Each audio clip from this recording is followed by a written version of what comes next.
The neon over the diner flickered like a tired heartbeat. Rain ticked against the windows. Inside, the coffee smelled dark and brave.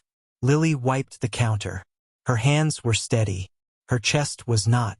Midnight shifts did that. Lonely hours, long roads, and stories that walked in wearing wet boots. A motorcycle growled into the lot. Chrome. Black leather. A skull and wings patch that people whisper about. He parked under the broken street lamp. Rain making the asphalt shine like oil. The bell over the door chimed. He stepped in tall, soaked, quiet. He removed his gloves, laid them flat, sat on the last stool like he'd been told once to take up less space. "Coffee," he said, voice low. "Black, please." Lily poured. Steam curled up. His hands were scarred. Knuckles scraped.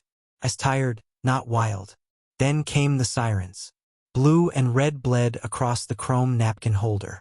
2 cruisers slid into the lot, tires hissing on wet pavement. "Stay calm," Lily whispered, though she wasn't sure who she was speaking to. The door burst open. 2 officers stomped in, belts rattling. "Sir," one said, hand on his holster. "Step away from the counter." He didn't move. He lifted his palms. "Just coffee. Step away. Now." Lily felt the floor tilt. She knew that look. The room had stopped being a diner. It was a stage. One wrong line and everything burned. "Is there a problem?" she asked, voice soft. "Ma'am, stay back," the older officer said. "We have reason to believe this man may be involved in a disturbance down the road." "Involved how?" Lily asked. "Matching jacket. Matching bike. That's enough." The biker's jaw flexed. "I stopped for gas. Paid with cash. Pump 3. He slid a crumpled receipt onto the counter with 2 fingers. Slow, like placing a flower on a grave. Lily glanced at the receipt. 11:42 p.m. time stamped. Rain drummed. The old clock clicked. "Sir," the younger cop said. "Remove your jacket." "It's wet," the biker said. "Remove it." His hands went to the zipper. The patch shimmered where the neon stuttered. Hell's Angels. A name that pulls stories like a magnet. Good ones. Bad ones. Loud ones. Lily saw the biker's shoulders tighten. She saw the officer's fingers inch. She heard the soft gulp of the coffee maker refilling. Silence stretched, thin as glass. "Officer," Lily said gently. "He's been here 5 minutes. He ordered coffee. He hasn't moved. You can watch the security camera." She nodded toward the little dome in the corner. "Check the footage. No one needs to get hurt in a diner over coffee." The older officer wavered. Rain beat harder. Somewhere, a truck rattled past, throwing white spray. "Stand aside," he said. Lily didn't move. She felt her heartbeat in her throat. Her shoes squeaked as she took one small step forward, just enough to be between a gun and a man's ribs. "My diner," she said. "My rules. You can question him. But not like this. Not with your hand on your gun while he's sitting with a mug in front of him." The biker looked at her, surprised. A quiet gratitude flickered and then hid behind his eyes again. The younger cop lifted his chin. "You obstructing?" "I'm reminding," Lily replied, voice steady now. "People deserve dignity." She tapped the receipt with a fingernail. "You have a lead. It might be the wrong one." A long, heavy beat. Then the older officer exhaled. "Fine," he said finally. "Finish your coffee, sir. We'll verify your receipt and the timeline." The tension thinned, but it didn't leave. The officers stepped outside to radio. Water spattered off their hats. The door bumped shut behind them. The biker didn't raise the mug. He just stared at it. Then he said, "You could have let it happen." Lily swallowed. "I've seen what happens when no one speaks." He nodded once. "You stood tall." From outside came the crackle of radio. The younger cop peeked back in. "We're checking. Don't go anywhere." "Wouldn't dream of it," the biker said. Lily's hands trembled now that it was safe to tremble. She slid him a plate with a buttered biscuit she hadn't charged for. "Eat. It helps." He broke the biscuit. Steam rose. He ate like someone who rarely ate warm. "Name's Rook," he murmured. like he wasn't sure he should say it. Lily. He finished, set the mug down. Outside, the radios quieted. The officers returned, calmer. Your timeline checks out, the older one said gruffly. You're free to go. Rook stood. He looked at Lily, looked at the officers. He put a bill under the mug. A large one. You stood tall, he said again. Remember that. He left a trail of rain across the floor. The bell chimed. The engine thundered to life. The cruisers pulled away. Lily picked up the bill and blinked at the number. Too much. Way too much. She looked at the empty stool. At the door. At the rain. What did he mean, remember that? And why did her chest feel like a drum about to be struck? When dawn came, Lily thought the night was over. She didn't know the road was already sending an answer to her door. Morning came pale and damp. The road steamed. The diner windows fogged with the breath of pancakes and people. Lily tried to shake off the night. She tried to forget the way the room had felt like a fuse, the way one soft word might have kept it from burning. She refilled sugar jars, counted tips, checked the security footage, just to be sure her memory wasn't a dream. It wasn't. It never is. Rough one? Asked Eddie, the cook, flipping eggs with the calm of a lighthouse. Could have been, Lily said. Wasn't. Thank God. She told him the short version. Eddie grunted. You put yourself between. Brave. Or foolish. Both, Lily said, and let the thought hang. The bell chimed.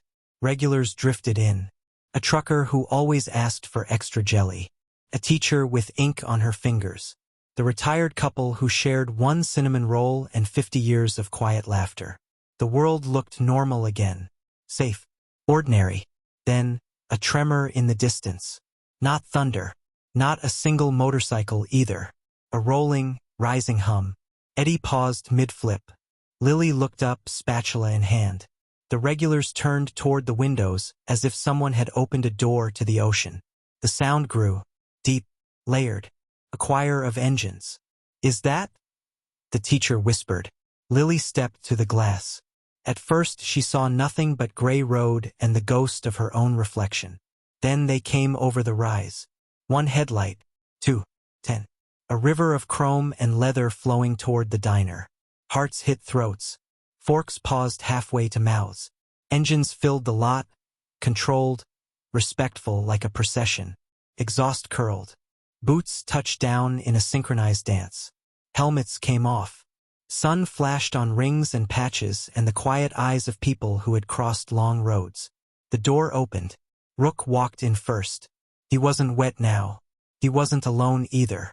Behind him, men and women with the same patch walked in 2 by 2. They didn't swagger.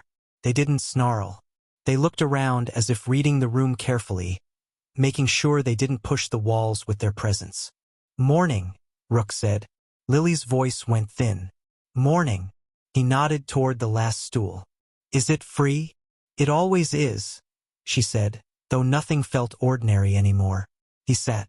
The others spread out, filling booths and corners and empty stools. They took up space, yes, but they took it carefully. I brought friends, Rook said. Told them about the coffee. Eddie whispered, we're gonna need more eggs. Lily's hands moved before her brain did. Coffee poured. Plates slid. Orders flew. The diner became a machine that ran on heat and rhythm. But underneath the clatter was a question. Why are they here? Rook watched her as if he knew she wanted to ask and was giving her time. Finally, he leaned in. You stood tall. Not everyone does. That means something to us. To you, Lily echoed. To people who've been looked at the way we're looked at, he said. Like a problem first and a person second. His words found the tender part of the night and pressed. The retired couple whispered together. The teacher's pen stopped tapping. Even the trucker held quiet, jelly packet unopened. Rook placed a small envelope on the counter. From our side of the road to yours. What is it? Lily asked. Open later, he said. When it's calm. He turned his head to the room. Breakfast is on us, he announced, voice carrying without needing to be loud.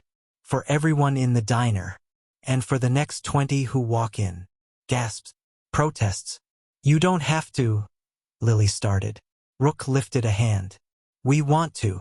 The bell chimed as more folks peered in, pulled by rumor and the sound of engines. People entered cautiously, like stepping into a story they weren't sure they belonged in. The bikers shifted to make room. One slid out of a booth so a mother could settle her kids. Another reached for the high chair, gentle with his big hands. Need menus? He asked the toddlers, and they giggled because he sounded like a cartoon bear. Eddie worked the griddle like a drummer. Bacon hissed. Coffee sang. Butter popped. The air tasted like Saturday. Why me? Lily asked Rook quietly between orders. You didn't see a patch, he said. You saw a person. That kind of seeing changes things. Outside, more bikes idled at the curb. People waved. Some filmed on their phones. Some lowered them when they realized this was not a spectacle. This was a thank you. A deputy's cruiser rolled past, slow. The deputy stared, radioed, moved on. Lily's stomach tightened, just a little. Everything okay? Rook asked, reading her face. I don't know yet, Lily said honestly. He nodded once. We'll keep it okay. She looked at the envelope again. It was heavy for paper. Open it. A voice inside her urged. Wait, another voice said. Let the moment breathe. The bell chimed again. The diner was full now, not with noise alone, but with something softer. A hum of trust beginning. Lily exhaled. The walls didn't feel smaller. Somehow they felt larger. The envelope sat between the salt and the sugar like a secret. Lily would open it, just not before trouble knocked again. By 10, the diner felt like a festival. Plates clinked. Laughter warmed the corners. Children counted motorcycles like fireflies. Lily finally slid the envelope into her apron. Later, she whispered to it as if it could hear. She topped off Rook's mug. You always travel this deep? Not always, he said. Today felt right. Feels like a parade, the teacher said from a booth. Rook glanced her way. Not a parade. A thank you. The bell chimed sharp. The room cooled. Not from weather. The sheriff walked in. Sheriff Dalton. Built thick like a fence post. Hat brim low. Eyes that weighed rooms before entering them. A hush settled. Forks paused again. Rook didn't turn. He took a slow sip, gave Lily a half-smile that asked, You good? She wasn't sure. Morning, the sheriff said to the room, voice flat. Morning, Lily answered, because someone should. He moved to the counter, boots leaving small suns of dust on the tile. He looked at Rook's patch. He looked at the packed booths. He looked at the register drawer, cracked open under Lily's hand. We had calls, he said. About breakfast? Lily asked. About 200 bikers blocking 3 blocks and spooking a town. Rook set his mug down, turned finally. We parked legal, kept lanes clear, paid our tabs. The sheriff studied him. Had a situation last night. Had, Lily said gently. Past tense. Sheriff Dalton didn't look at her. He looked at Rook's hands. He looked for trouble. He found coffee. We're not here to make a scene, Rook said. We're here because someone chose to be decent. The sheriff's jaw worked like a grinder. Decent doesn't keep the peace. Sometimes it's the only thing that does, Rook said. Lily felt the pressure building again, like the room was a bottle and someone was tapping the cap. Sheriff, she said. They've paid for everyone's meals. They made room for strollers. They moved cones so buses could pass. That's what I saw. He flicked his eyes to her and back to Rook. Good deeds don't erase bad history. Rook nodded once. True, but they write new pages. Silence. The cook's spatula clicked against the griddle once, twice, like a metronome measuring everyone's heart. Lily reached into her apron. She slid the envelope onto the counter. Maybe this helps. The sheriff lifted a brow. Bribe. A gift, Rook said. If that's a problem, we'll take it back. Sheriff Dalton tilted the envelope. Bills shifted inside. Not ones. Not fives. Heavy money. What is it? He asked. Rook didn't answer. He looked at Lily. She nodded. Her fingers trembled as she opened the flap. She pulled out not just cash, but receipts, names, signatures. Toy drive. Lily read, voice unsteady. 2 truckloads to the children's home on Route 9. Roof repair fund for the VFW hall. Vet bills for the animal rescue. And, she stared. And back rent for the diner. The room inhaled. Eddie stopped moving. Back rent. Lily's throat went tight. She hadn't told anyone. Not even Eddie. How close she'd been to losing the place. She'd paid late last month. The month before. She'd been bargaining with sleep and shame. How? She started. Rook's face said he knew the question already. You stand tall for others. Someone should stand tall for you. Sheriff Dalton's mouth pressed into a line that wasn't quite disapproval anymore. More like confusion. Or something older, rusted and hard to move. This town's had trouble with colors and patches, he said roughly. It's had trouble with the way folks forget how to see straight. Rook nodded once. So we came seen. That's all. A toddler waved a spoon at the sheriff. Hi! It did something to his face. A crack in the concrete. Rook looked at Lily. May we put up a note on your board? What kind of note? She asked. Thanks. A number to call if someone's stranded. Or if somebody needs a ramp built. Or a meal delivered. Some of us are good with our hands. Some are good with engines. All of us can carry heavy things. She swallowed. Yes, please. The sheriff cleared his throat. Keep the sidewalks clear. No burnouts. No showing off. No problem, Rook said. We're not here to impress. We're here to honor. He lifted his mug. The room relaxed one notch. The sheriff breathed out, a sound like an old truck finally shifting gears. He turned to go, then paused. Ms. Lily. Yes, Sheriff? He touched his hat brim. Good coffee. He left. The door shut. The bell was suddenly a small, sweet sound. The room woke again. Laughter returned, cautious then bolder. Eddie wiped his eyes with the back of his wrist and pretended it was steam. Lily looked at the envelope, at the receipts, at the back rent note with a stamp marked paid. She pressed it to her chest for a second. Just one heartbeat. Then she put it under the counter, not to hide it, but to keep it safe. In the quiet that followed, she asked herself, and maybe you too, have you ever judged a book by its cover and almost missed the chapter that could save your day? Outside, phones were already filming, captions already writing their own story. And not all stories are told with kindness. By noon, the road had turned into a rumor mill. A news van crept up like a curious cat. A reporter with perfect hair rehearsed her lines in the reflection of the diner's window. Lily's stomach dipped. Stories can warm. Stories can wound. The reporter swept in with a smile that didn't reach her eyes. Big morning, she chirped.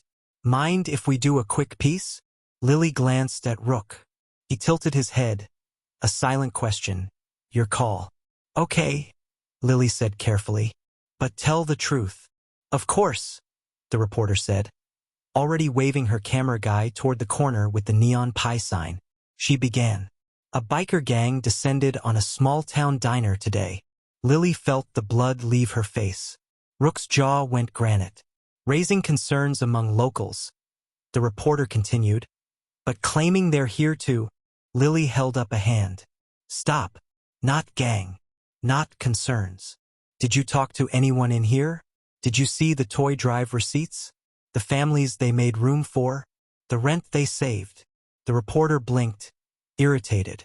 Ma'am, we'll include your statement. Rook stood. He didn't loom. He didn't threaten.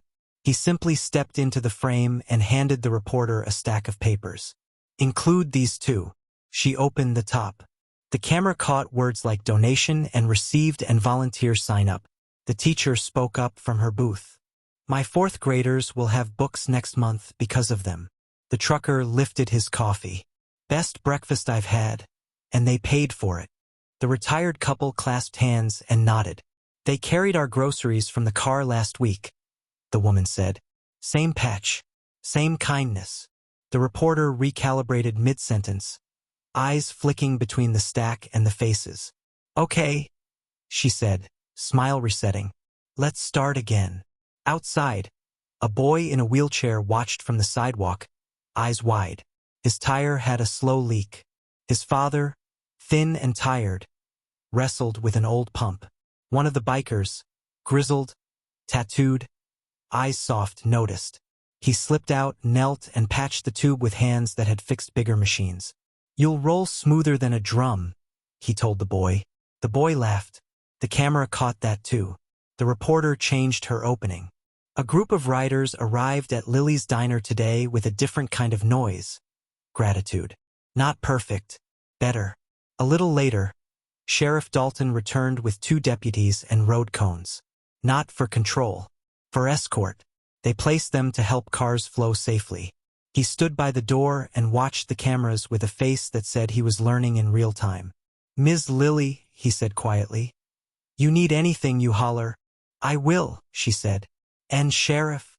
"Yeah. Thank you for coming back." He tipped his hat and she realized that in a way he'd stood tall too. Inside, Rook slid a napkin across the counter. There was handwriting, neat and careful. "Tomorrow morning," it read, "8 of us can fix that sagging porch on the back. We saw the boards when we parked. Bring nails." Lily laughed. The kind that breaks like sunshine after storm. She wiped the menu board near the door and wrote, in big letters, "Thank you, riders. Coffee's always hot. Kindness, hotter." One of the bikers, a woman with a braid longer than her patience probably was, pointed at the diner's old sign outside. The R in diner flickered like a dying firefly. "We can fix that," she said. "I'm an electrician." "You fix signs?" Eddie asked, skeptical but hopeful. "Signs, lines, hearts when needed." She winked. They brought a ladder. Rook steadied it. The braid climbed. Wires clicked. A buzz, a spark, a held breath. The R hummed to life, steady as a promise. The room erupted. Someone clapped. Someone whistled. The little boy in the wheelchair spun a tight, joyful circle. Lily stepped outside, looked up at the bright, whole word, and felt something inside her click into place too. Engines idled. People hugged. The reporter recorded. The sheriff pretended not to smile. And then, as if guided by the same quiet map, the riders began to stand. Rook set his empty mug down. The room felt the shift and settled into a listening silence. "We came to say thank you," he said, voice low but filling every corner. "We're leaving you with more than words." He nodded to the handyman biker by the door.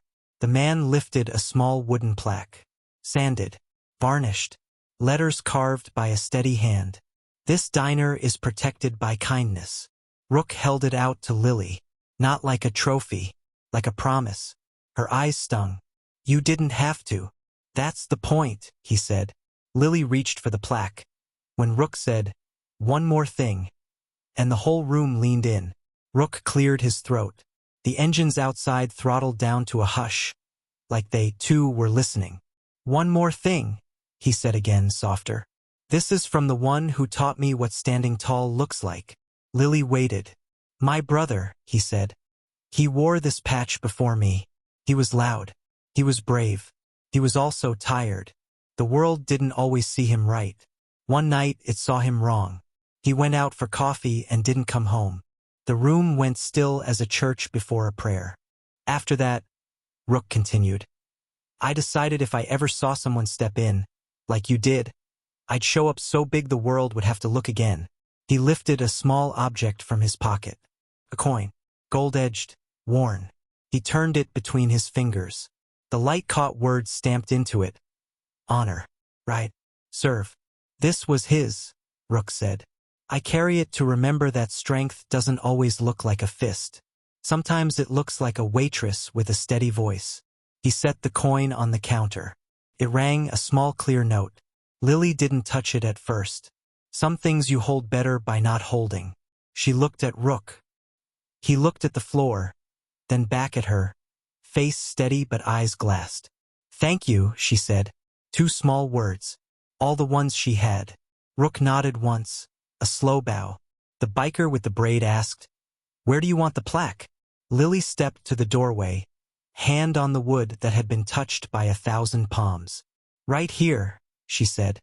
Where the light hits it in the morning. They hung it. The screws bit into the frame with the satisfying sound of something meant to last. Outside, the riders rolled their bikes upright. Engines coughed awake one by one. The sound wasn't a threat. It was a choir warming up to a song about distance and return. The news van packed up. The reporter, softer now, put a hand on Lily's arm. "I'll do it right," she said. "I'll tell what happened." "Tell what you saw," Lily replied. "People will decide what it means." The sheriff stood at the curb. He had that look again, the one that was learning. "Rook," he called.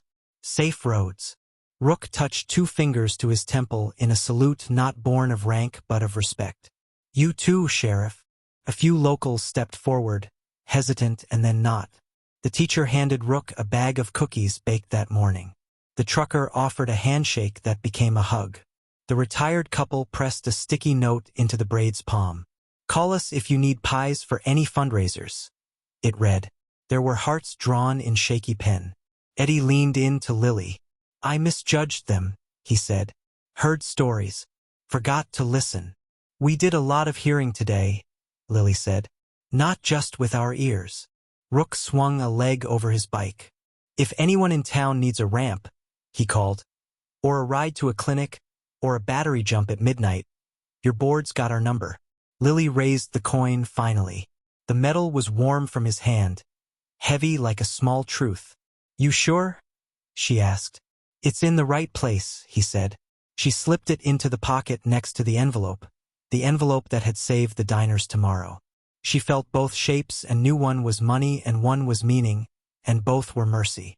The riders eased out in rows. Not reckless, reverent. They turned onto the road, a braid of motion and light. The town watched. Some waved. Some didn't yet. That was okay. Seeing takes time. The last rider paused at the curb. A young woman with freckles. She pointed at the plaque. "We'll check on it when we pass through," she said. "Make sure the screws are still tight." Lily laughed. "I think they will be."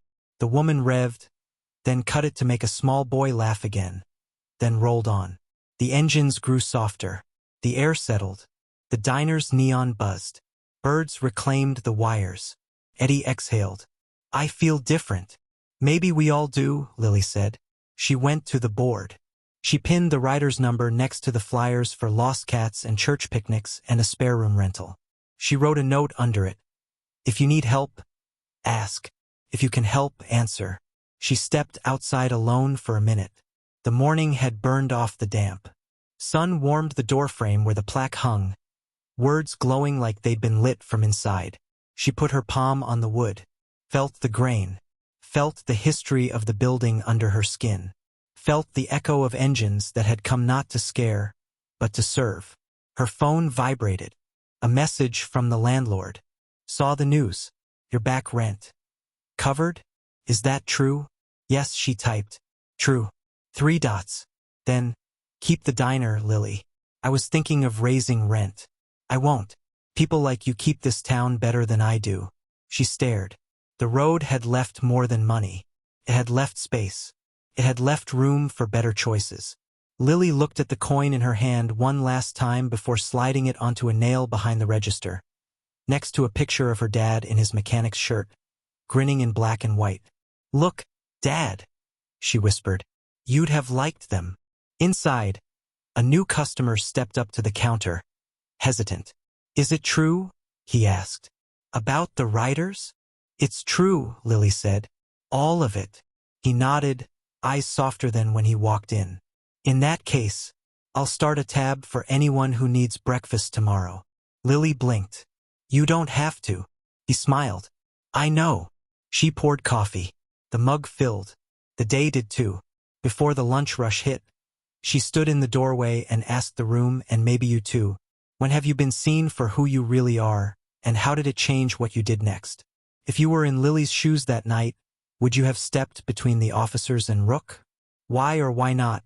And what would you hope someone would do for you if you were the one on the stool with a coffee?"